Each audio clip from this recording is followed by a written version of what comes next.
Sir Edgar et le bouquet magique. Dans un vaste champ fleuri, où un grand chêne centenaire étendait ses branches pour offrir de l'ombre aux voyageurs, vivait un petit singe très élégant. Il s'appelait Sir Edgar. Avec son chapeau haut de forme et son nœud de papillon rouge, il était connu pour être le plus poli et le attentionné de tous les animaux de la prairie. Un matin, alors que le soleil doré caressait les pétales des fleurs sauvages, Sir Edgar décida qu'il était temps de faire une belle surprise à son amie Madame Écureuil, qui aimait les fleurs plus que tout. Aujourd'hui, je vais lui offrir le plus beau des bouquets de champs, déclara-t-il en tapotant doucement son chapeau.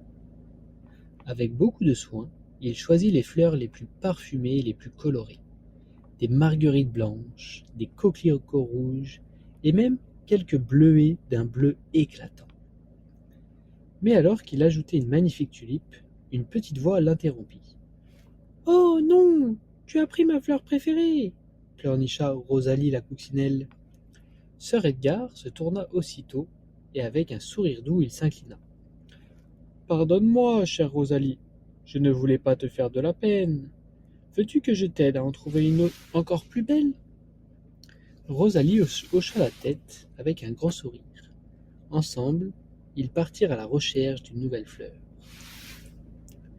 Alors qu'ils avançaient sous le grand chêne, une rafale de vent emporta le bouquet de Sir Edgar. « Oh non !» Les fleurs s'envolèrent dans les airs comme des petits oiseaux colorés. Un papillon doré, qui volait non loin, se posa sur l'épaule de Sir Edgar et dit doucement « Ne sois pas triste, cher ami, regarde autour de toi. » Sir Edgar leva les yeux et vit les fleurs flotter doucement avant d'atterrir dans l'herbe en formant un cœur parfait. « Oh, c'est encore plus beau que ce que j'avais imaginé !» s'émerveilla-t-il. Madame Écureuil arriva à ce moment-là et découvrit la scène avec des yeux émerveillés. « Oh, Sir Edgar, c'est le plus beau cadeau que j'ai jamais reçu !» s'exclama-t-elle en sautillant de joie. Elle ramassa délicatement quelques fleurs du cœur coloré et les serra contre elle. « Mais comment as-tu fait une si belle surprise ?» demanda-t-elle. Sir Edgar sourit avec tendresse. « Ce n'est pas seulement mon œuvre, cher ami. Rosalie la coccinelle m'a aidé à choisir les plus jolies fleurs, et le vent et le papillon ont apporté leur touche magique. » Madame Écureuil se tourna alors vers Rosalie et le papillon doré. « Merci à vous aussi. C'est un bouquet d'amour fait avec la gentillesse et le cœur de chacun. » Tous les animaux du champ, attirés par la scène, se rassemblèrent autour d'eux. Lapinou le lapin, Gaston le hérisson, et même Léon le vieux hibou regardaient avec admiration. « Quelle belle leçon, Sir Edgar !» hocha Léon. « Quand on fait quelque chose avec amour et partage, c'est toujours encore plus beau. » Sir Edgar ajouta son petit nœud de papillon et répondit avec douceur. « Messieurs, un gentleman ne pense pas seulement à lui-même. Il écoute, il partage et il fait briller le bonheur autour de lui. » Madame Écureuil lui donna alors une noisette en cadeau. Rosalie la coccinelle lui offrit un petit baiser sur la joue. Et le papillon doré tourna autour de lui en dessinant des arabesques dans l'air. Puis Lapinou s'écria « Et si nous faisions un pique-nique pour fêter cela ?» Tout le monde approuva en tapant dans les mains et les pattes.